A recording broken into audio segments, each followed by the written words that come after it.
3:04 at this time. I'm going to call to order the Monday, June 19th EIC meeting.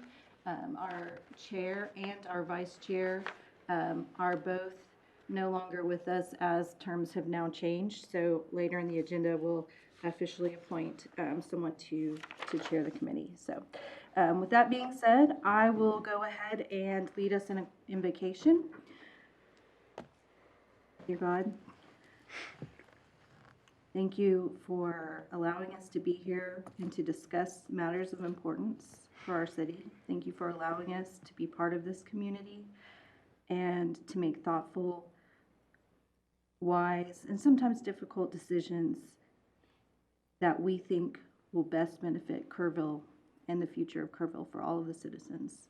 We ask that you guide us and direct us through this meeting and always. In your name we pray. Amen. Amen. Do we have anybody for visitors for us? Yes, we have Judy Eichner. Who? I know. Good afternoon, and I know you guys are kind of surprised to see me here, but I'm asking just for a minute of your time, and I'm just kind of here to give you a look into the future a little bit of what may be coming. But first of all, I want to thank all of you guys for all that you give to this board. And Celeste, we're glad that you're new. Joe, you're new. So, guys, you got two oldies and two newbies here. But the decisions that you guys make, and that you know that, the time that you give, the decisions you make, are what make Kerrville this wonderful, wonderful, unique, and delightful place. And we have a quality of life that goes along with that few cities our side enjoys.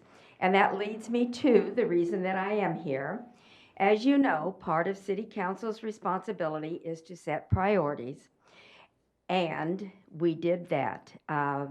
This last retreat in May, we had a retreat with council and staff, and the priority, the very top priority that came out of that meeting was addressing some of our quality of life projects, which will probably ultimately require EIC, at least it will be a request to EIC, to issue some revenue bonds. There are several projects that we're going to have to deal with in the next several years. They can't wait. They're kind of on hospice right now. They're nearing their end of life.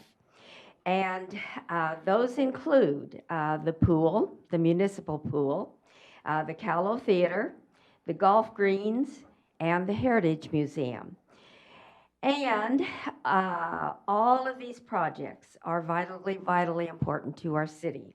Not only to us as members of the community, but they're also very, very important for our tourism dollars and for all of those people who love to come and visit us. So we're going to have to address these in the very, very near future. Actually, numbers are being put together for these projects right now. They'll come before you in the near future. And I just wanted to plant a seed, give you a heads up. I don't like surprises, and I don't think you probably do either. So as these are being looked at and will be brought before you, I just kind of wanted to give you a heads up of what's coming for future planning and consideration. So thank you very much. Thank you, Mayor. And Gary walked in a little bit after you had kind of done a little bullet point. Did you hear that list? I did not. Would you be willing to repeat that? What Mayor said was that I would be happy to. Their And retreat for quality of life being the top priority, and she Welcome, had a list Gary. with you. My apologies. That's all right. I wouldn't have been here till 4 if Kim hadn't reminded me that it started at 3. No, there will be some quality of life projects coming before you. The Heritage Museum, the golf course, the municipal pool, and the Callow Theater. And we're going to have to address these. Like I said, they're on hospice right now, and we need to get them taken care of. So just wanted to remind you that they'll be coming, let you know, and they're working on numbers right now, but it's something that you're going to see before you, and I just want you to take them very seriously into consideration, which I know that you will. Thank you. Thank you, Mayor. Thank you, Mayor. And I'm not formally the chair, but welcome Councilmember Herring and Celeste to our EIC and Gary. All right, so that was visitors forum. Is there anyone else, Keisha? Okay. All right, so item number 4A, approval of the minutes. Do I have a motion to approve? So moved. Second. Whoever you want. All in favor, please raise your right hand. And motion passes. Okay. Monthly reports, 5A. Michael? So, as y'all can tell, Gil and Katie are not here today. They are off doing their jobs. They're out at conferences and talking with prospective employers throughout the state right now. And so what you have in front of you, I asked them to kind of just provide their summary. And so that's within your packet right there. Just a couple of highlights in that. The employment trends or unemployment trends Can I are. interrupt you? Where is it? I don't have it. Is it a packet of that? Your EIC packet, did you not, you don't have yours? I get one by email. Is that what we're talking about? Yes, sir. That is it. Let's get you I- room. Can we get a I didn't see that. I didn't see that in I there. didn't see that in the email. You did. I didn't see anything from Kate, just seen the packet. Nope. In I'm not trying to put you on the 5A. spot, Michael. but I No, just that's all wanted right. to- I've got it right here. We can make some copies of it. Everybody need a copy of it? Yeah, please. I need one. Sorry, y'all. You know what they say about assumptions. They happen in public. No. So the unemployment rate has gone from 3.7% down to 3.4%, which Oh, there's is, something. a lot of you know, is basically, It's just this little thing. We're- Is it just this right here? that's it, exactly, yes. Is Yes. I didn't see that in the packet. I apologize. Well, we will get some printed out for everybody. Thank you. I didn't realize it was in there. Go ahead. I'm going there. Of Thank you. course, I gave away the one that I had in front of me, so.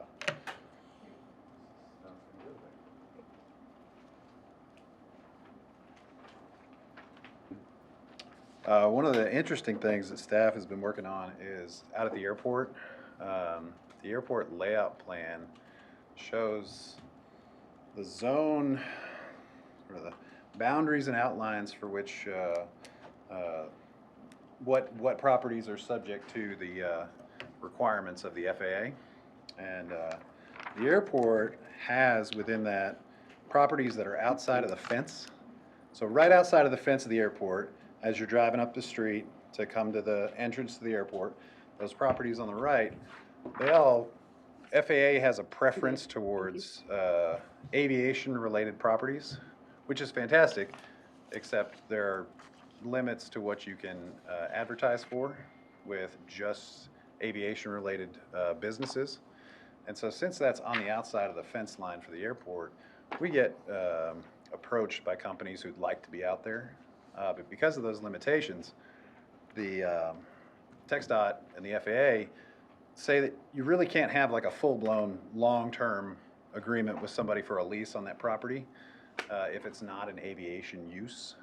And so most corporate headquarters won't agree to, yeah, let's spend some money on a property and go out there and we have 18 months and then maybe we'll get a lease.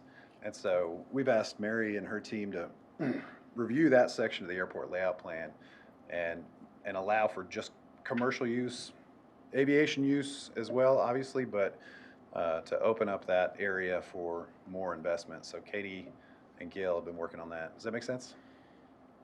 Okay, so Yeah, are you talking, I assume you're talking about the EIC land, and are you relating it to that? no. Not So the this- airport layout plan encompasses the entire airport, the fence line of the airport. It also encompasses areas that are controlled by the airport, which include properties that are outside of that fence line.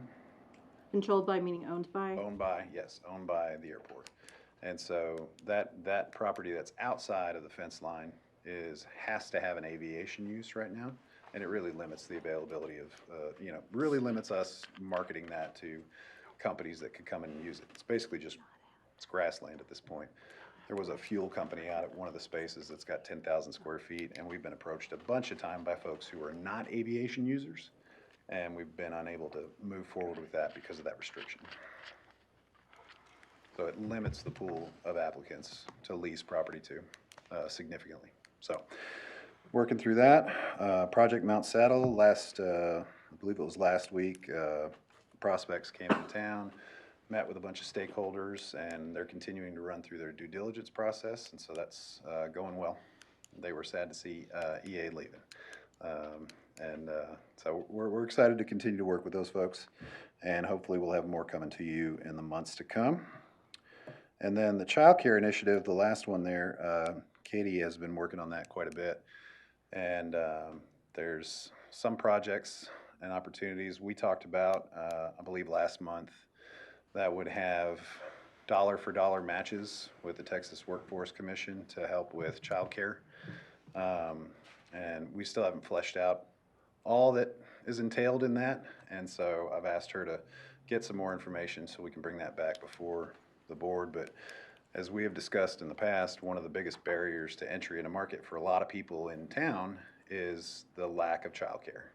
And so it's a weird economic development concept, but it's pervasive now all across the state because in addition to like housing issues, childcare providers fell off the map during COVID and a lot of them just never came back.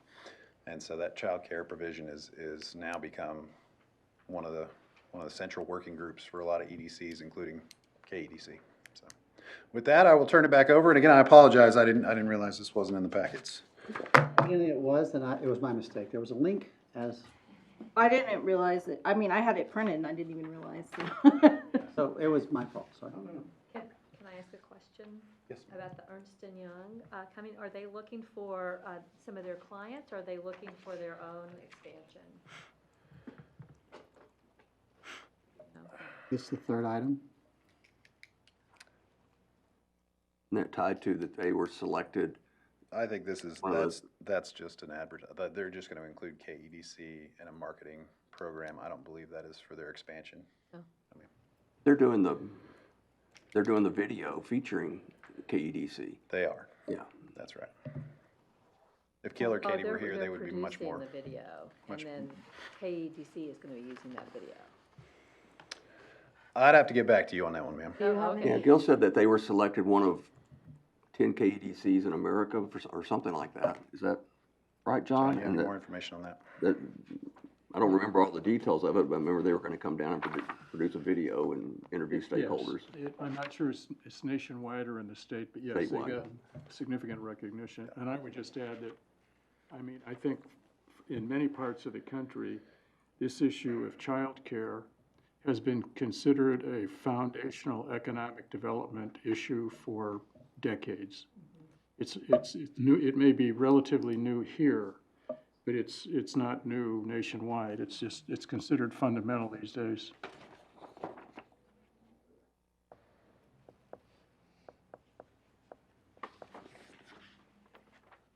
Other questions?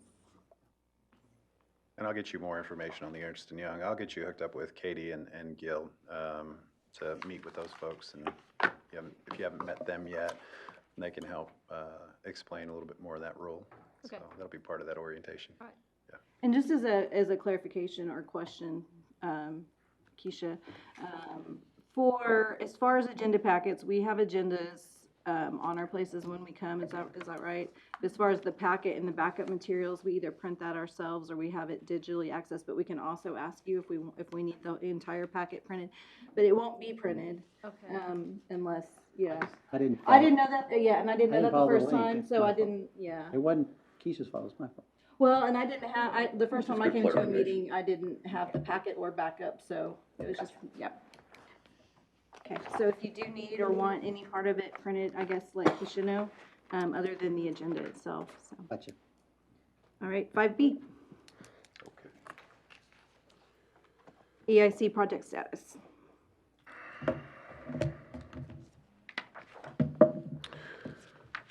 Okay. Tranquility Island electrical infrastructure, that one is complete at this point. You do have an action item further down in the agenda that deals with the last bit of that funding on there. But for everybody's education, the Tranquility Island electrical infrastructure was a project that started several years ago to light up Tranquility Island and provide electricity for projects in the future, a whole host of capacities for folks to have events out there, to have electricity there. And unfortunately, with the funding that was available, we weren't able to electrify and complete the entire project all the way down to the Francisco Lemos Bridge, but got a considerable amount done in that area where people congregate for the most part. And so that project is now complete, as it were, for the EIC. The airport improvements, the box hangar site work is mostly complete. 3 of the 4 hangars that were not EIC funded, but 3 of the 4 hangars are complete. The 4th, I think, is getting the door on it now. The site work that EIC helped fund, that is mostly complete at this point. There's 1 or 2 punch list items I know that Mary's working through. Killdeer Mountain Manufacturing is moving along. They are in the process of having inspections. So they are on track to open, and I believe it's the fall, either September or October is the hope for the opening ceremonies there at their facility. So they'll vacate their old one and move into their new place. I believe, if I'm not mistaken, they are at just about 100 employees. Great. Well above the requirement for. What was the requirement at this point? 50 or 50 this year. 50 this year? Yeah, and so they're getting asked constantly by Boeing to, do more. So they're doing really, really well. It's exciting. Peterson Medical Center campus infrastructure improvements are moving along. So you'll see a bunch of work out there. You see the office building going up. The infrastructure that you all are helping to fund is in progress at this point. Stuart, do you have any extras on that one? It's a little delayed because of the rain. The intersection should have been done already, but they've been having, every now and then it rains on them and they have to kind of fall back and to redo a little bit of the work that they've already done. But making very good progress up there. And I saw this morning when they were going to be away from there, but I don't remember the date yet. I don't have that date. Do you have an estimate when the road will be open again? Let me look through. Y'all here. closed a lot of roads lately. We have. The question is just when are they going to get through there? So let me look at. I think I have an email. All the work now, Water. it's all happening. We have a before July 4th is I hear that we get a lot of that. So yeah, there's a lot of them going on. I right don't now. see that happening. Yeah. The Louise Hayes Fitness Park, it is moving along. I think the last bits of back and forth we were having with them was about the art. So they are requiring that the art along there be art they provide. So we were disputing that and arguing a bit. They being, They being the Blue Cross. installers of the installers of the equipment. So not Blue Cross Blue Shield, but the Oh. actual installers of the equipment. And so I think Ashley and her team were fighting the good fight and That's the putting National Fitness Campaign. yeah, the National Fitness Campaign. And so I think we're past that now and we're just moving forward with their art, as it were. So that's where it stands. So it's coming, but Did we not like their art? Was that the problem, Ashley? And we still don't like their art, is that correct? But we're letting them install their art, is that correct? is it because of the safety features that they have to have certain, I'm sorry, I just don't, I don't Yeah. know. I don't, Good afternoon. It's not a safety issue. It's more or less something that they're requiring us to do that was not made aware in advance. And so we had alternate plans with the private funder to do something different on it. And so we're working through all of that process to find a happy median for that. after it's complete, can we just use the private funder to put up the art we want? That's a possibility that we're exploring. So we're trying to work through it. We'll get there. Thank you.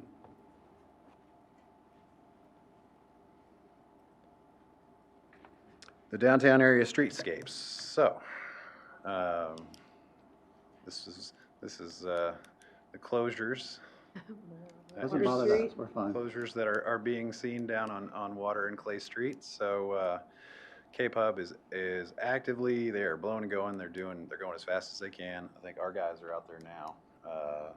And we'll have that covered up and open before the 4th of July. We're probably gonna have to go in afterwards and finish it up, but we'll move everything out of the way for the 4th of July weekend. And So they've got the Stuart, intersection on Clay, could you come up to? the intersection of Clay and Waters, all but paved. And so they've moved, we're keeping it closed until we get the second one crossing done, that's behind Vocal to the mansion. They're working on that today. They've got it all dug out. Now, they should have the conduits in tomorrow, probably, and then cover that hole up, and then they'll have their contractor come in and repave the intersection. And then we're gonna start the sidewalk work. So we'll have the road back open, but there'll still be a little bit of there's construction in the area while we're doing all of the concrete work, flat work around that.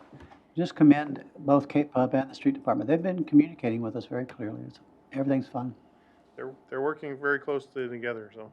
It's So good. traffic will flow through on the 4th around that Yes. time period? Yeah, and there may be a little bit of a delay in there from, depending on when we come back in and patch the street and when we do the sidewalk repairs. But we will have it open for the 4th of July. Yes. so traffic will be flowing. That's the most important part for it. But the whole project's, it's working. Everybody's been doing a really good job. Mike Whitler and his team have been doing a fantastic job at communicating it, and Stewart's team Agreed. is always doing a great job. Let's see. Downtown River Trail extensions. So we're at 90% construction documents. We may even be at 100% construction documents now.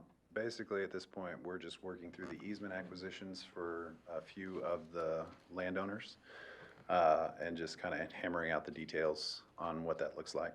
So more to come. Any major roadblocks on the easements?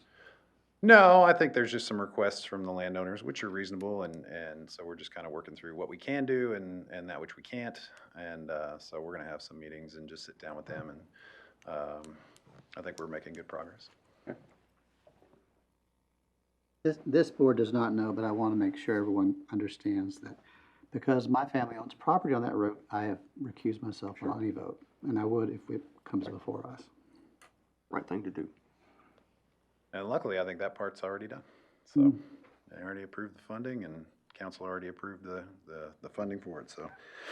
And the last piece is the River Trail at Nimitz Lake, and we look forward to having Mr. Hewitt come back and discuss that with the board on the findings and the phasing options, and I think we'll schedule that for July to This discuss is it. engineering, just the engineering feasibility of that route or something? That's correct, that's Thank you. correct. So we went through the process of, EIC approved the engineering for the entirety of the lake, and so we have a probable construction estimate breakdown from Mr. Hewitt, and it's 4 phases. Essentially, Phase A would go to the Napa Road boat ramp.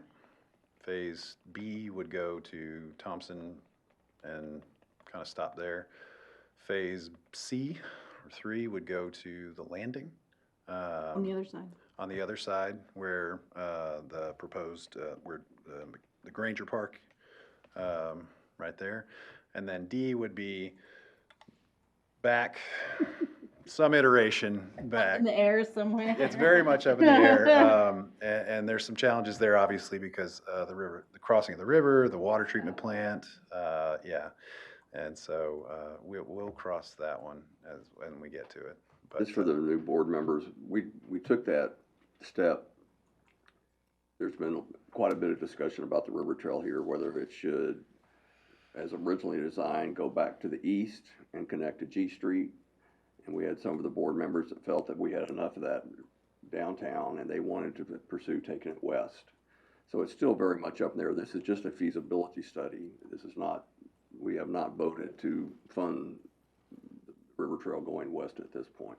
But we thought it'd be good to go ahead and at least get that first step moving in that direction. Thank you. and the nice part about those is the same way you had the downtown section, the work didn't get started, and so, the engineer just updated that probable cost estimate, and nothing materially is going to change around that lake. And if it does, then we'll revisit that, but if it doesn't, then those cost estimates they should be able to just look back at that and update those cost estimates in the future. So, and y'all heard from, so this is, those are the current projects that EIC is funding, and y'all heard from the mayor in the visitor section about council priorities and projects that staff will be asked to bring to EIC board. And just for an education, really kind of three components to it. You have projects that come from city council as their requests to EIC that are city projects, either quality of life or infrastructure related projects. And then you have community projects that come forth by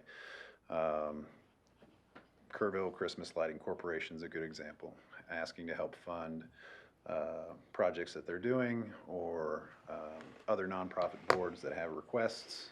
And then you have business enterprises that are going to come in and they'll have a request based on their new jobs or redevelopment of their property to add jobs and bring in new capital through investments on their properties. So that's kind of the three tranches you'll see, but the way I've always understood it is that, the quality of life projects are going to come through the city council for city projects based on their priority list. And so we are discussing financials with bond counsel on options for everybody to consider as we move forward and to see what capacities exist, and maybe make an effort, instead of doing one project and then doing another project and doing another project, considering what is the annual debt service and how that will impact your bottom line if we can do multiple projects at once that all have that 20-year lifespan, as it were. So, the roof on the Cali Theater, golf greens, aquatic center, and other projects as well. So with that, I will turn it back over to you, ma'am. Question, Michael, or Kim, when our new members come on, I'm asking because I don't quite remember, as far as the board information, and I know that I got all of the forms to fill in and all of that, but we go over all of the uses of the 4B sales tax and how it's generated, and what we can fund projects from, and all of those things. Is that part of the? We do. We still have to do that with Councilman Herring, or Director Herring, apologize. Used to be a long title, doesn't it? We met with Ms. Hammond last Friday to discuss, some of that, talk through the legal, talk through the financial, and we do need to still sit down. Thought it was a short window because the council meeting was Tuesday, and so we were limited on time, but we would happily have that conversation with everybody as a refresher. It's never really a bad idea, because sometimes the uses of those funds can change when the legislature meets and they say we're allowed to do some new thing. We're currently reviewing the 288 bills that passed that were related to cities, and the effects those are going to have. I don't think I can't remember any that were EIC related. So it shouldn't change anything in the 4A or 4B tax structures. So, but yeah, we definitely welcome that, would like to do the orientations, and for anybody who wants. You probably were you on council at the time that it was established? It was mayor. Your mayor. Oh, well, there you go. It's been 30 years, so things change. You wrote the rules, so, Michael, refresh my memory, as we've been talking about these upcoming projects and the budget and cash flow, staff had talked about putting together a kind of a flow chart. Yes. Is that coming still, or? Yeah, so we'll talk about that during the financial update. And so, yeah, it kind of shows your bandwidth, over really, we projected it out over 30 years, but it's, seeing past 10 is that's a good stopping point to do that. But yes, sir. Thank you. That's all I've got right now, ma'am. 5C, monthly financial report. Trina, are you currently our treasurer? Yes, ma'am. Okay, I was just checking. Or we can do that one at the end. Martin, have that? Yes. Good afternoon, and to the newcomers, Ms. Hammond and Mr. Herring. So every month we report out the financials for the previous month, and you pretty much have two revenue sources, and that's your sales tax and your interest income. So I'm just gonna jump right into it. Get my slide here. Alrighty, so this here is your statement of activities, and we are looking at your current period column and those to the right. So May sales tax came in at $459,000 for the month, and this was for the sales that happened in March. That is a 3.5% increase over May of '22. And in that, the top 5 sales tax payers for the month of May, they were all fell into the retail category. However, right behind that, manufacturing had the highest increase month over year. So that was different. And then food service is up 9%, and it follows with wholesale trade at 6%. And But- Trina, on sales tracking, we were at what, 6%? Was that what we were looking at budgeting on? So we're behind for this March payment? Not quite. We did budget 6% over last year, and with that, it puts us at 6.2%. So we're For the year. right there so far. Mhm. But that's, okay. So 3.36 million for the year so far, and gives you 52,000.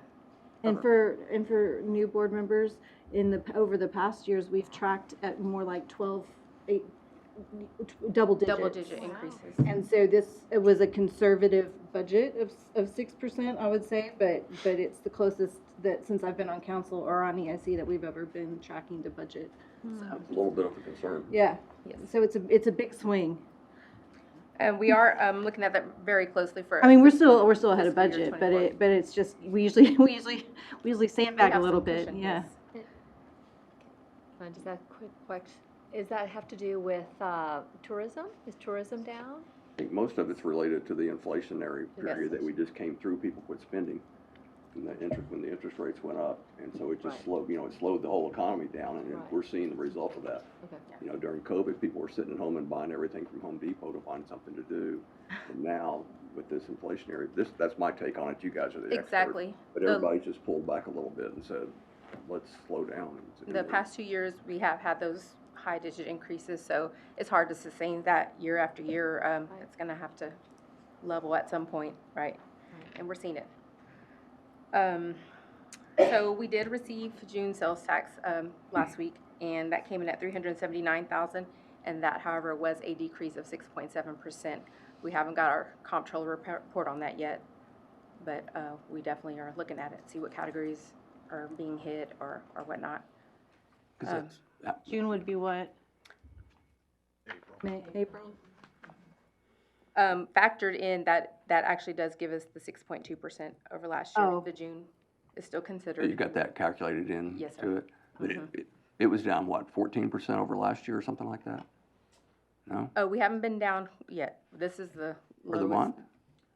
Oh, by month, yes, we have had a 14% Yeah, because I decrease. think on the next couple of pages, it shows it Yeah, down let me quite a look bit. back. That's all right, go ahead, finish your report and Okay. all. So we're tracking that, watching that very closely, just definitely for fiscal year '24 budget, where we're gonna land at. Next revenue down is your interest income. May earn $29,000, 23,600 in your pool, and 5,500 in your short-term investments. So your interest revenue for the year is at 186,000. Down on your expenditures, we have City of Carville Administrative Service and the monthly debt transfer total of 107,000. And so that gives you a net change in position of Would it- $381,000 for the Would it month. be appropriate with new members, let's go ahead and explain what the professional services is, just so everybody kind of understands what those numbers mean? Yes, so the professional service is the administrative fee paid to the City of Carville for a multitude of things, legal services, admin services, financial services, and we're currently looking through that to make sure we are invoicing you correctly for that. Make sure what you're paying for is all that you're getting. Make sure you're not getting overpaid too, because we can always reduce it if we need to. so. Right, right. And then a monthly debt transfer, so you do have 3 debt issuances out there for the River Trail and Sports Complex, so, and one was a refund, 2 of them were refunding pieces, but we transfer out it in 12 installments to the debt service fund. And then I'm going back up to the KEDC. The funding on KEDC comes from the city of Kerrville, it comes from the EIC, it comes from the county and KPEB. And is it correct that EIC carries the largest contribution to funding on that? By far. Okay. We pay them quarterly, is why it's not on this one. Correct. And that's currently a 3-year agreement. So last year, y'all approved a 3-year agreement with them that would allow them each year to come in and request up to a 10% increase in their previous year's budget with a cap on it. I'll make sure you get a copy of that contract. Any more questions? All right, moving on to cash flow. And basically just shows your cash balances per quarter and what we've projected out to happen the next few quarters to come. So on your bottom first column, you'll see your cash balance at 5.7 million, and we hold all your cash in a tax pool account, your liquid cash, and we do have some other short-term investments out there. But this would be your liquid cash available, 5.7 million. And then your columns to the right are just the remaining fiscal year 23 projections that we budgeted, and we update as trends by month, just what's happening, how your interest is earning, what your sales tax is doing, and if any new things pop up, such as projects or new expenses. Okay, any questions on that? All right, here in this last slide is just a financial analysis, and it gives you just an update of where you're at in for your sales tax. That chart to the left, it shows you your prior year sales tax numbers, your current budget, and then the actuals received. And you can see your change by month on those. And I guess we didn't, Gary, we weren't down 14%, we were, 13.10. okay. Couldn't remember the number.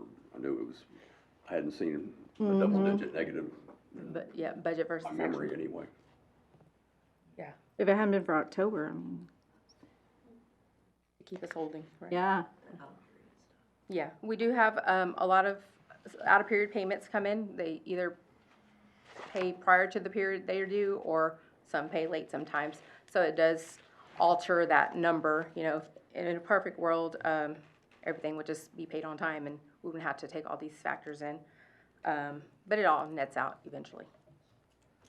That chart there to the right is your cash balance and taxable, and then your short-term investments. Your next investment matures in August and was just a $500,000 piece, but we'll look to reinvest that as long as rates are still looking good and it's a safe investment. And then the chart to the bottom left are your project balances, what we have dispersed in those projects, and then the remaining funding commitments on those. What's tax pool paying now? Tax pool for the month of May was 5.20%.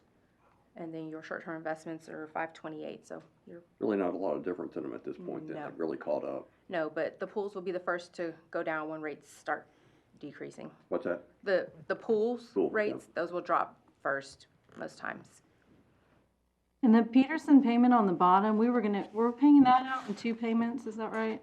Yes, so I was reading through the contract today, substantial completion of the infrastructure. And then the second piece will go out, substantial completion of the facility. Any estimate on when the substantial completion will be? No, but we can bring that back next month. Yeah, it's gone through 2 cycles. Yeah. Okay, any more questions on that? That's all I have for monthly financials. Okay. And as Michael was speaking on the cash flow, Martin, can you bring up the 30-year cash flow? In the slide.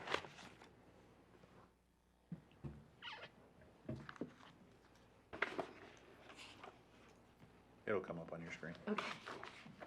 Y'all are looking this way. Looking dark. Oh, there it is.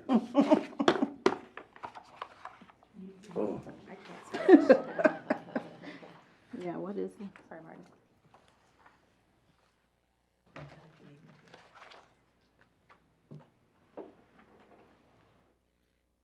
there we go. I can. cannot. I'm gonna, Is it on? It's not on there. It's not on there. I'm gonna print it for you. There it went. There it goes. Last number was 72 million. Oh, 73. Our packet, right? No, no, it wasn't. This is a working document from us, yeah. Do that, 'cause you're gonna This isn't it. Could we get a printed copy also, maybe? Is it, I don't think I've seen it. You can only put it up there? Okay. So we were working through a 30-year cash flow. Sorry, it's very tiny because it's 30 years. We can bring up maybe just 10 years there to make it larger for you. But basically takes into consideration your sales tax projections, your interest income projections over the next 30 years. It gives you revenues, and then list out all your expenditures over time, and then any possible projects that may come up down there at the bottom. So we factor in your debt service for what we know now, and that last debt service payment is due in 2035. Is this mic on? Should be. So we kind of want to see where our cash balances were over time, just to see what we can afford if we did issue debt, new revenue bonds, or new projects come up, to see what we can afford to pay out. Prior years, the last 5 years, we don't have it on here, but we were looking at an average cash balance was anywhere from 2.5 to 3 million, which you usually had in the pot, uncommitted. So right now, with projects listed out, it's getting up there, 8 million, 11 million, 15 million. So we're pretty confident that we can let some projects go out here. So, and I could speak to this, we're still revising that document, so we'll have something we can get out to you all. But essentially what we wanted to do from a staff standpoint is say, okay, if we had project A, B, C, and D for like quality of life projects, and A, B, C, and D for infrastructure projects, and, you know, these are gonna have, you know, these are one-offs, right? It's gonna have just a one-time payment, it's gonna be $1 million or 2.5, or a project that is larger in scope that's gonna have a multi-year. What would be the bandwidth of the EIC's available cash to be able to spend, and kind of stick with like let's say a $2 million reserve? And that was about $4 to $4.3 million per year, essentially. And so, knowing that we had the request from City Council to take a look at options for long-term considerations, we wanted to take that, and there's several iterations of this, and come back to you all with here's this scenario that has all of this, here's this scenario that has just these projects by themselves, if the EIC would prefer just to do the one-offs and not lump those projects together. But in this iteration, we don't have those separated out. like, what is the under the project list, you've thrown in a hotel conference center one? So these are just if these projects come to fruition. So the TERS is set up to fund projects such as this, right? And so if something came down the pike that was an option, that was something you wanted to consider, then again, this is a working document, so this isn't the final that we want to bring back to everybody. We just wanted to showcase that you know, we have worked through this. I'll wait for the final one. That'd be okay. What you're trying to demonstrate is bonding Cash flow. capacity. Your cash flow capacity on an annual basis, where you'll be able to Thank you. spend. But also bonding capacity. Also, Yes, but- yeah. Well, that was a conversation that we haven't had to have yet, and so Oh, there's 30. They're two What are pages. these? They're 2 pages. One's teensy weensy and one's big, tiny whiny. Well, and One's 10 years. And Joe, even more than in revenue, bond capacity, it was, I think there's been a lot of discussions since my time, and probably, I would assume before, when projects come before, because you're looking at being asked for quality of life issues, you're being asked for infrastructure that leads to economic development issues, and I think that my time on EIC, it's been a lot of, well, how do we prioritize, and how do we know what we can say and when, and This is a good start for that. that was the idea. Because at least what I'm beginning to sense is that we've been very blessed for the last 5 or 6 years. We've had an abundant balance in our accounts. The major projects have not been overwhelming. We've been able to pretty much address everything. But what we're hearing now, kind of through the grapevine, is that's about to change. And we may not have enough money to do everything that everybody wants to do. And so we're gonna have to make some more challenging decisions and prioritization of where do we go with the EIC funds. So that's really, that's what I would like to see, so that like, we have some idea of what's the capacity and what do we see coming up in the next 12 to 15, 18 months. I think y'all are working on that though, aren't you? We are, and, you know, like I said, the question came down from council about the quality of life projects, that's a big, that was their number one priority during the council retreat. And so taking a look at what the costs are associated with several of those projects and what the capacity is from a bonding standpoint, we're not prepared to give that assessment yet because some of those are still outstanding and will be for about a month and a half, probably, when it comes to the HHHC building. We do have project estimates for the aquatic center.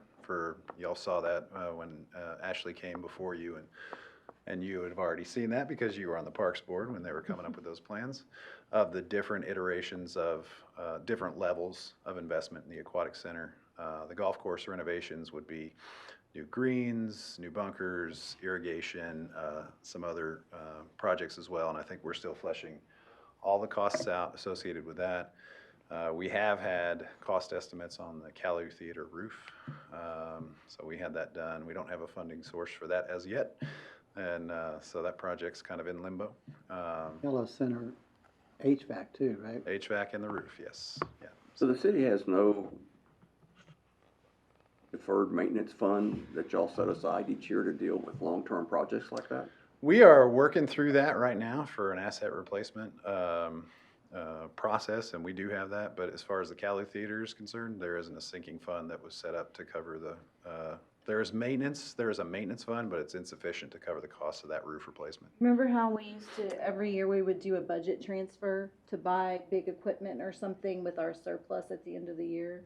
There's an effort ongoing now to be put into a budget cycle for more asset replacement. Would that be I correct know to when I was say? on council, we to talked state that? about, I've talked about it.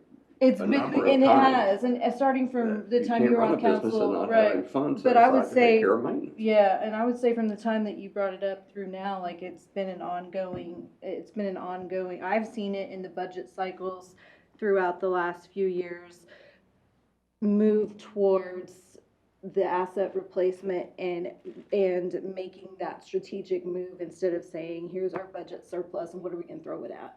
I think that's what the city's moving towards. We are, and we have a considerable list of those assets. But to the theater question, So it's gonna come, my guess is it's gonna come before us that if we don't pay for it, it's not gonna happen, and it's gonna have a leaky roof and no air conditioning. well, it already has a leaky roof, partly, and so these are issues that we've been working through with them on a kind of patch and fix basis. There's probably some of that, Gary, but it's not as fatalistic, I guess. I don't know.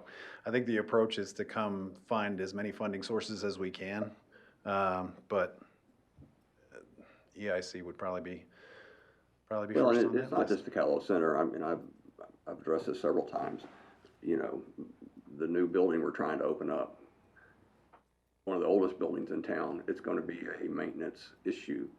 And there needs to be a fund set up for asset replacement, if that's what you call it. And there is for HHHC, so I so know. that one's set up with When we one. bought it, I asked for that to And be it's still included in the there. budgeting process, and that's why that was in that.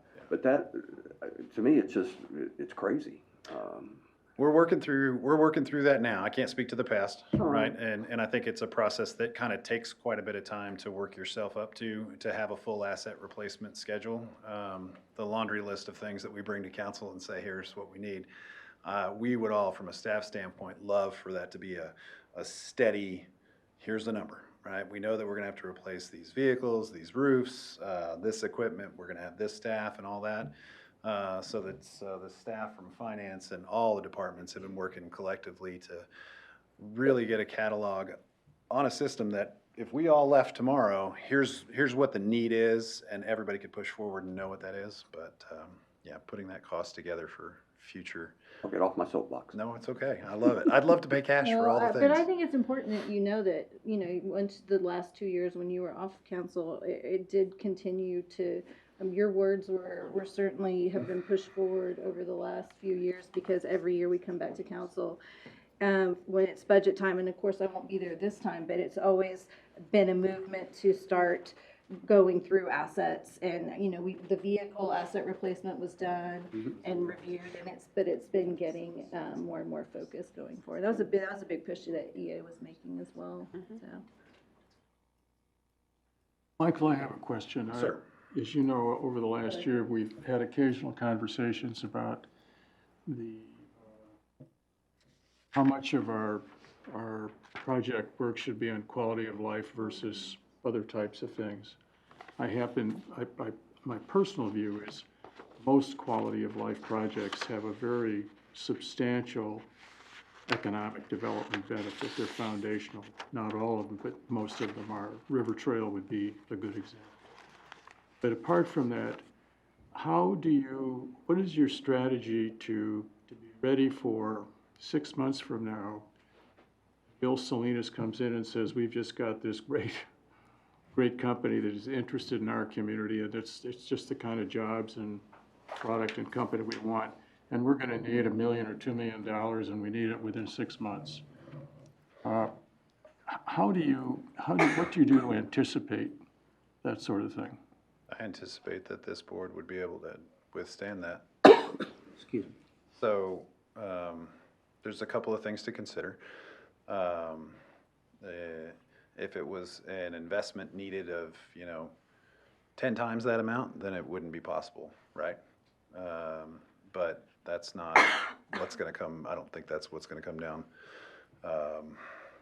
But to cover the cost of an investment, a request for $1 million or $2 million, depending on what the actual investment is from the corporation, as I stated earlier, the average that you have to spend once your debt service, your current debt service, and all the rest of your payments are outstanding is between $4 and $4.3 million per year.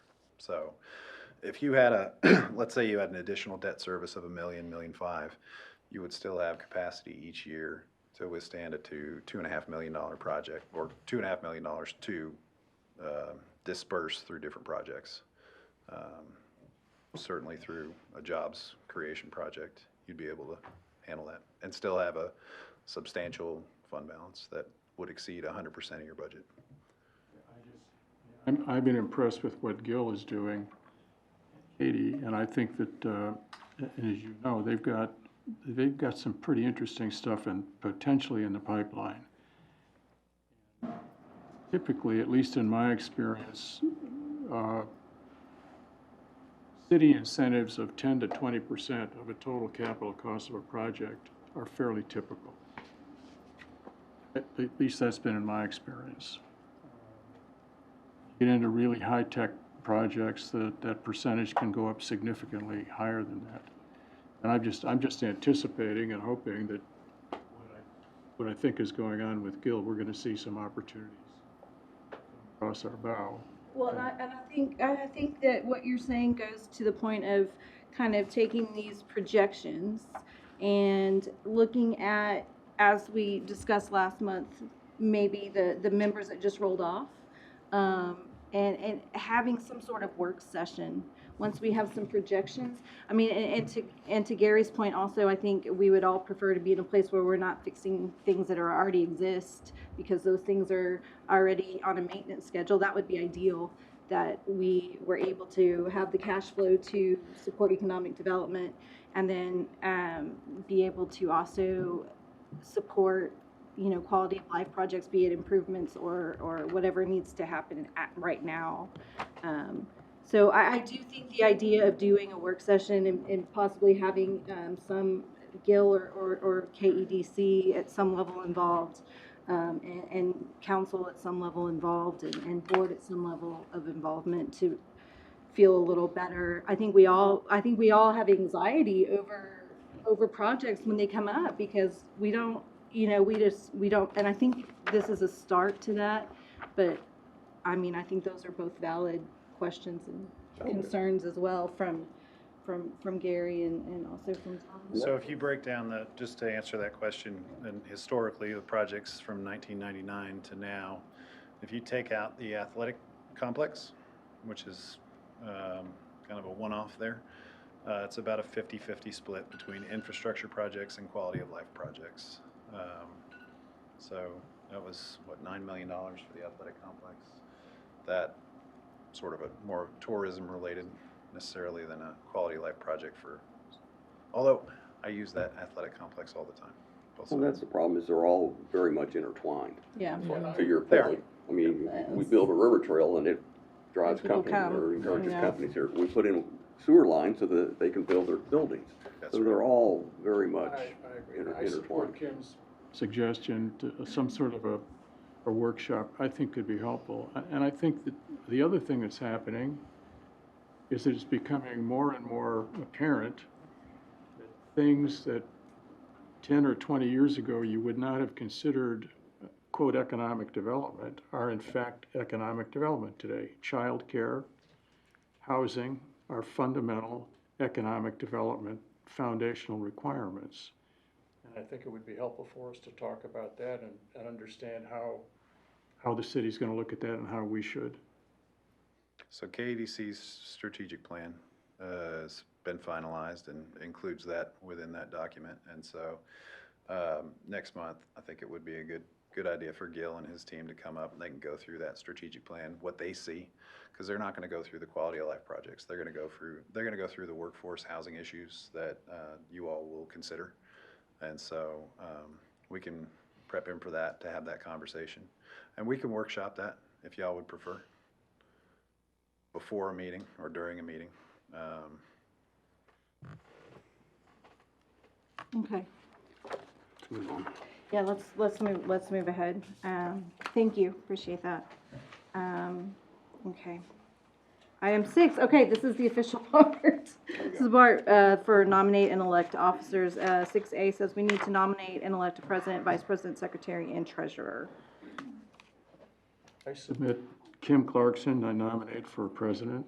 Second.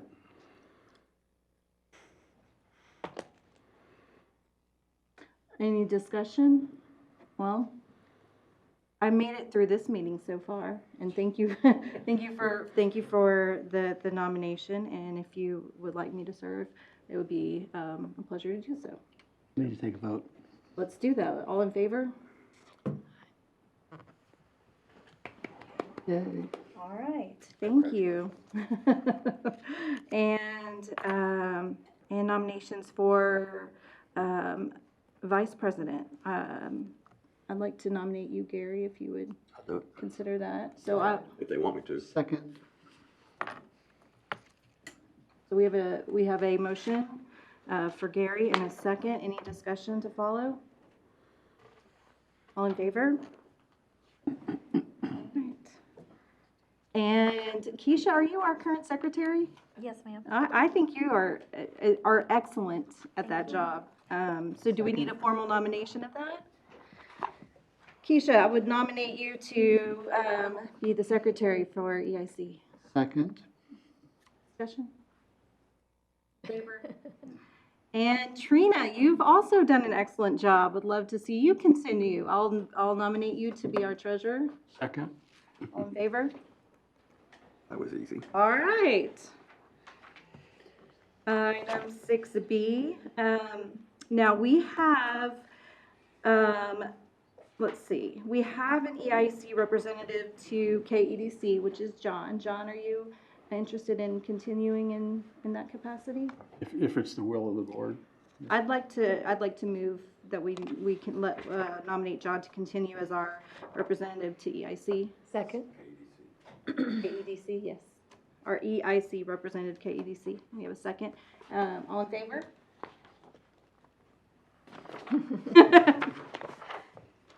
And then we have the Go Team, and so, new members, are y'all familiar with the Go Team? You wanna brief us on Go Team?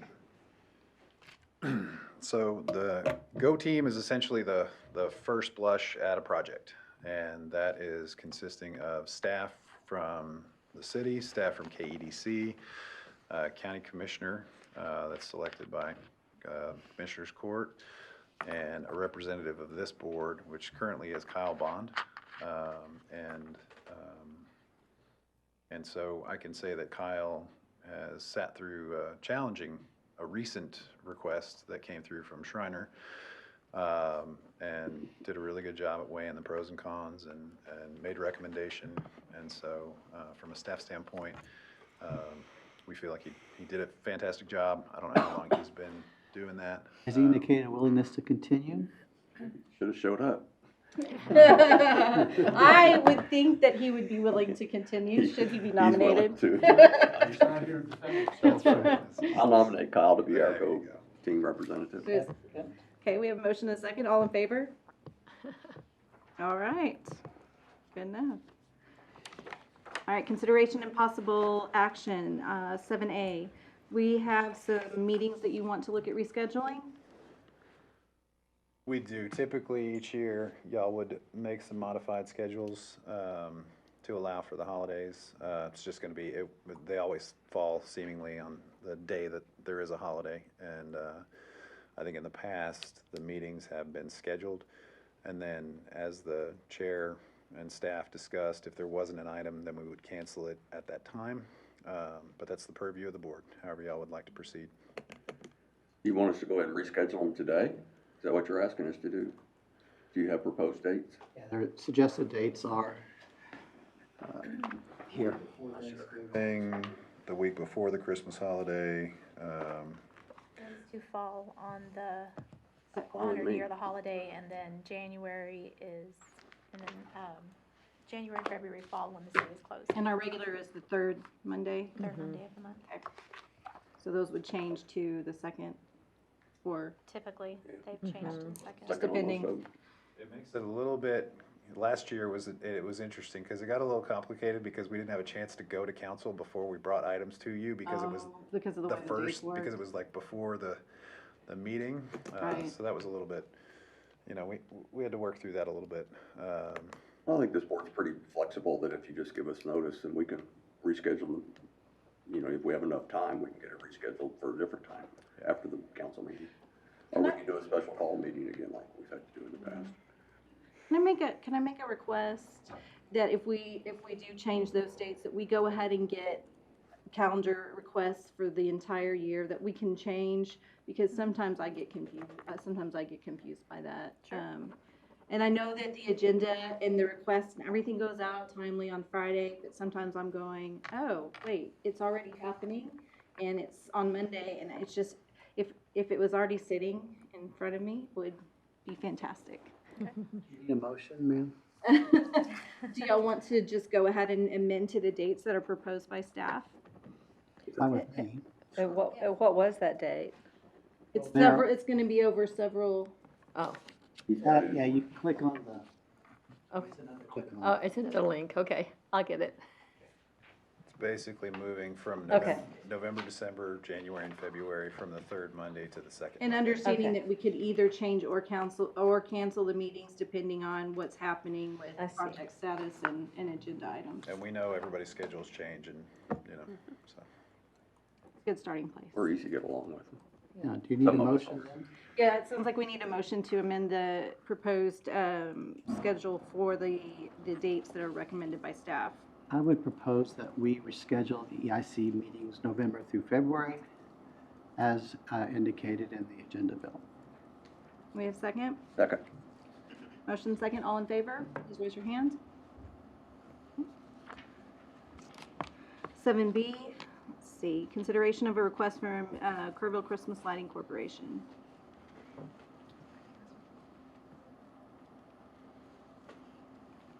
Okay, good afternoon again. As Mr. Hornis stated earlier, we are complete with the Light the Island project. We do have a remaining balance of about $44,000, and the KCLC has submitted a request to the EIC to refund $24,213 to be used for the purchase of additional zigzag street light ornaments.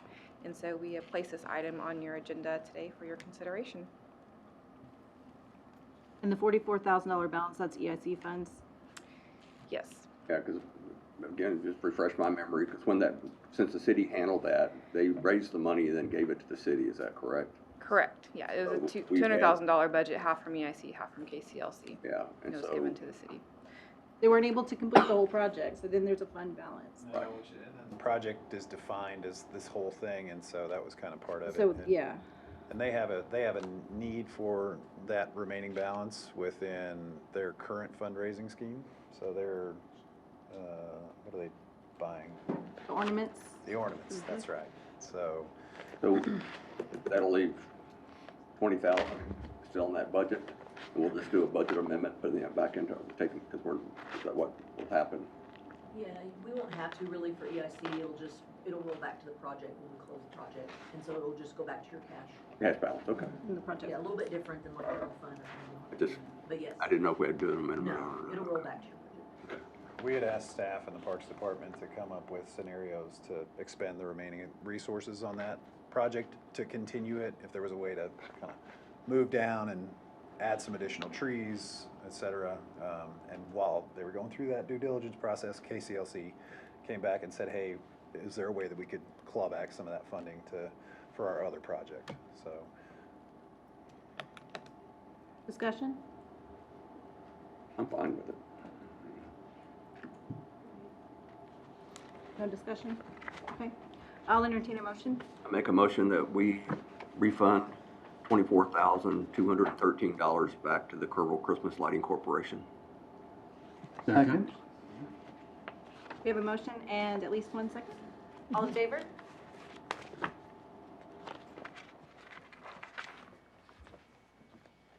All right. Item 8A, project funding agreement between City of Kerrville, Texas, EIC, and City of Kerrville for the Travis Street Pump Station. We talked about this last month, correct? yes, so this is going to be the public hearing Got it. for it. All right. Is there a presentation before we open the public hearing? Yes, discuss it. So this is the College Cove Pump Station. Travis Street Pump Station for the College Cove Pressure Plane, which is the area that surrounds Peterson Middle School.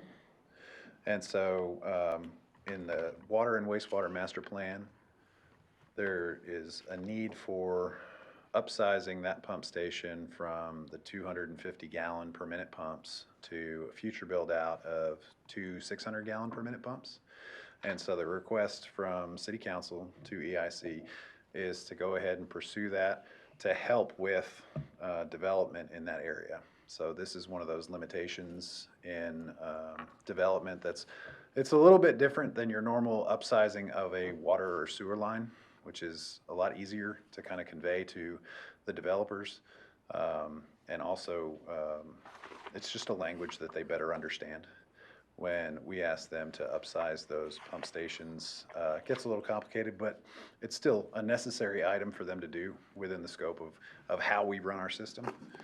But this upgrade is going to help facilitate the full expansion of that area. So we're in discussions with Lennar Homes for a second component to their build out that would add several hundred homes to that project. There's apartment complexes that are looking to go up, and all of those areas right now currently are at max capacity within our 250 gallon per minute pumps that we have there. So absent this upgrade, those developments are going to be significantly slower than we would like them to be. Let's put it that way. Sir. I noticed in the minutes from the last meeting, the former president, Richards, requested that more insight be presented at the next meeting to tie the money requested into future housing development. Is that what you just did? Yes, sir. So, I mean, it is,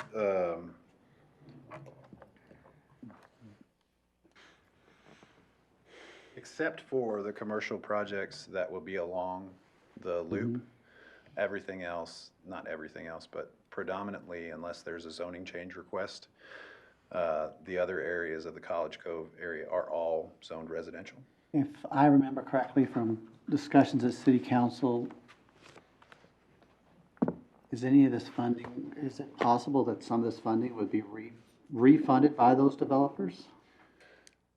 It's possible. Yes, sir. It's not a certainty.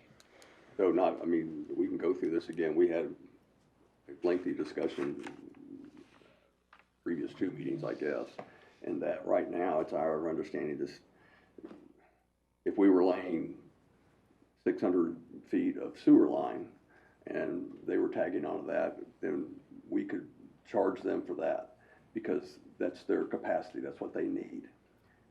But because this is serving Several projects. a huge area, there's no, city has no means at this point in time to allocate. That capacity. So what they could do, they said, okay, Mr. Developer, you need 100 gallons per minute. So you go put in a new pump that pumps 100 gallons a minute. Well, that doesn't help us. I understand. There's no, There's been some discussion at the council level as well. yeah, so it is frustrating that, you know, the city, as a city, we don't have a funding mechanism, whether it's impact fees or whatever those would be down the road. And I know y'all are looking at all that and working on those. We are. Part of this is just topography, correct? We have the hills that they have to, Pressure planes, yes. Yeah, so there are a lot of pressure planes within the city of Kerrville. that's what I hear. And it's gotta pump up there. A lot of it is the capacity though, as you build those homes, you know, let's say there's 500 gallons per minute that's pumping now to what's existing.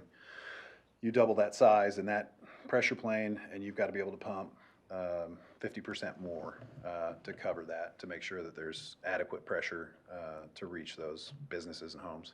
I'm certainly not asking for a 2-hour discussion on it, but 40% of the quorum today hasn't been part of those discussions. No, and that's, No, I was, we'll discuss it all you want. I was just trying to give you a brief So we history.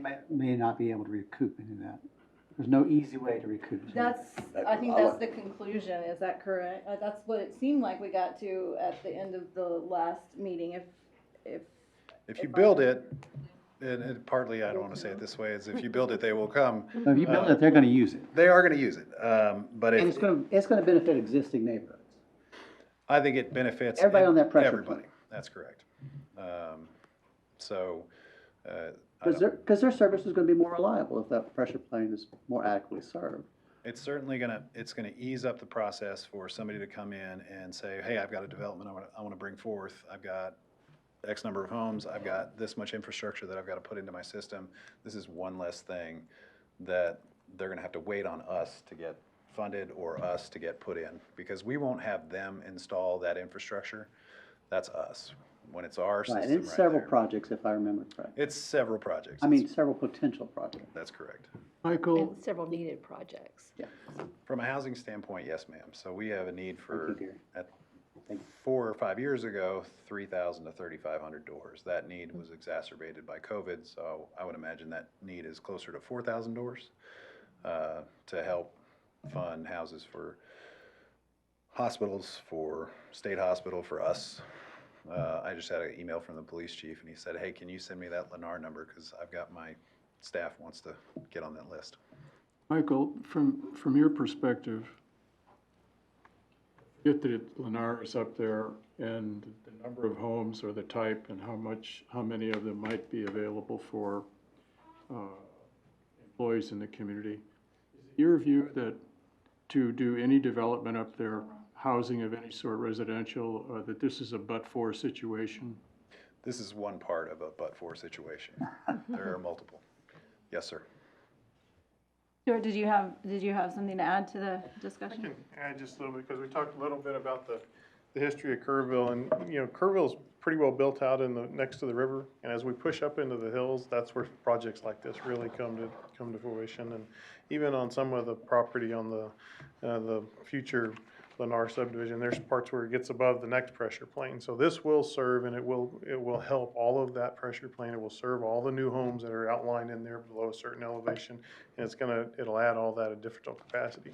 But as Kerrville continues to grow and we move up the hills, you're right, more lift station, more pressure plane, more elevated tanks and all those things are expensive. And that's what developers, when they're starting to look, what can we come to Kerrville and build a $200,000 house or $250,000 house? You know, what's it gonna cost us to make that happen? So that's what they're looking for. So Stuart, we've got the junior high and the high school on the loop. We've got some commercial development on the loop. We've got the new Lennar homes on the loop and potential for future expansion of that in apartment complexes. Besides what's there right now and the new Lennar that is going in, what else can be done without this happening?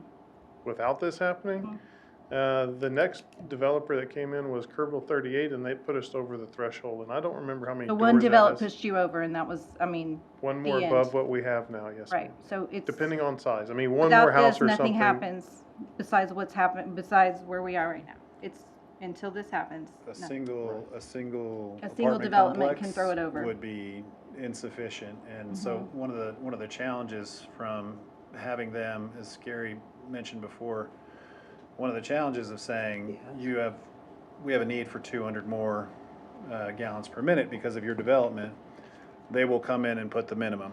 Then the next developer comes in and they put the minimum, and so you partially you lose out on the economies of scale. But it creates a little bit of a challenge from a staff standpoint to say, how are we going to recoup that? Because we don't have an impact fee. But we are working through ways that we can claw some of that back. But it is still a but-for situation for some of these areas in town where we're trying to promote a workforce housing. We're trying to get to that goal, so there may not be. You said some areas, are there others? Well, so as a part of the housing study, it showed there were 1,500 single-family homes were needed, and half of those homes were needed to be in the attainable range. Lennar is currently building 130 of those homes, so that leaves about 620 to go. So if we can reach that threshold, then there won't be a need for another single-family development necessarily that's in that range. There may be some that are needed for an apartment complex. So the council just went through the process last year, creating a public facility corporation to help with that kind of missing middle for apartments. So I think once we get to a certain level on the single-family houses, there may not be a need for a second. But I would say that a new housing study might be necessary because we don't know what we don't know. So it's going to be at least 750 homes that are in that attainable range that we Well, I want was to just get to. concerned when you said one of many areas. It sounds like there's not, and it's not like there's another ask that's sitting right behind this one. Nope, this is the one. Yeah, or this is the region that This is the we think area. that we're going to accomplish a lot of this. Any other discussion? Okay, I'm gonna open the public hearing at 4:22. Does anyone want to speak on the? Okay, I'm also gonna close the public hearing at 4:22. Does anyone have a motion to make on this item? Or questions, further discussion? Do we have the funding agreement? I didn't print it. We do, and it's for, I believe, an amount not to exceed 750,000, is that That's correct? We don't presume that it would be that high, but just costs being what they are. You were saying, I'm sorry to pull something out of what you just said, but 750 homes we're thinking? 750 attainable houses? That, I didn't pull it out. That's from That the was from the housing, that's from the housing 2019 study. housing In study. this area though, not in this In area? Just the in city. In the city are needed. Great document. I think it was to answer the question of, is this gonna be something that we should expect to have right back in our laps again with a different area? And A different- I heard the answer was probably not, and certainly not immediately. Gotcha. Is that was That the is context correct. that you're And this answering is- that in? And this is one of the deficiencies in this area. And this is an area that has been targeted by the development community for development, right? Yeah. And so It's listed out in the water and wastewater plan as an area that needs to get this one particular Thanks, I pump station. understand, thank you. I understand all the process. It still frustrates me that the EIC and the taxpayers are going to fund this, potentially fund this project, and The sales taxpayers. sales taxpayers, excuse me, not just citizens, sales taxpayers. But then the city is going to generate additional income from sales of water and property taxes and all those things. So we're paying for it, you guys are reaping, you know, the long-term benefits of it. I get it, that's the way it works. It just, something we have to take into, I have to take into consideration. Well, and we're also gonna increase sales tax a little bit, probably, maybe. I would think that a lot of the folks who commute into work from Bernie, from Centerpoint, from Ingram, would move here to town and would do their shopping here. They would spend their, Oh, no they would question. spend their dollars here. Has it already, the funding already been approved? This is what we're discussing So right we're now. deciding whether or not to make a motion to even approve the funding. If we approve the funding, then they will go in and do the upgrades that are necessary to push that development, to allow that development to continue to move forward along that corridor, the 534 corridor. Can we go through real quickly the steps for the Yeah, that'd be project? great. So when this came down from the city council, so staff made a presentation to city council to bring this request to EIC. So that's typically how that does from city projects. So council makes that direction to us to come before EIC, and then EIC considers it. And if the majority of the board wants to move forward, they set a public hearing, which is today for this instance. And if an item passes, then that item goes back to the city council for one reading for approval, and the city council signs off on projects from the EIC. Madam President, I think this is foundational economic development, and I think it's necessary, and I move that we approve it. We have a motion. Do we have a second? I'll second that one. Okay, we have a motion and a second. Any further questions or discussions? I wanna make sure I understand, we're approving a project funding agreement between City of Kirkland and EIC not to exceed $750,000. That's correct. Thank you. All right, let's take a vote. All in favor, please let it be known by raising your hand. And motion passes 4-0. And I promise you, we are going to talk to those folks about, if you look in the Freeze and Nichols breakdown, there is a 30% contingency in there. And so I think my hope is that we come back and say we only spent 60% of this funding on this project. I hope. Well, we're gonna hold you to it now. Yeah, Get it I know, done. I say things that I shouldn't give voice to thought. I know it. Here's what it is. All right, executive session, economic development projects. Make a motion, we go into executive session under Article 551.071 and 551.087. We have a motion and a second. All in favor? And will we remain in here for executive session? We will. All right. Thanks, everybody. Thank you. Thank you. Just give a quick update on Lehman Street. It's supposed to be open middle of next week, so, Really? yeah.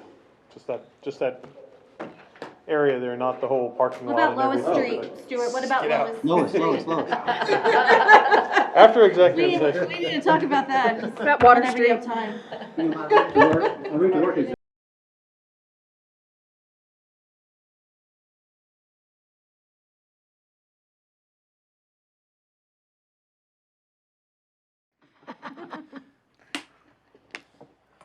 Pulling your leg. We are adjourned from executive session, and now we are convened into regular session, and no action was taken during executive session, but do we have a motion coming out of executive session? I'll make a motion that at our next Economic Improvement Corporation meeting, we have a public hearing to consider a funding request from Lennar Homes. Is that sufficient? Okay, we have a motion. Do we have a second? Further discussion? All in favor, please raise your hand. And it passes 4-0. Items for future agendas? 5-0. 5, there's 5 of us. 5-0, even better. We have items for possible, items for future agendas.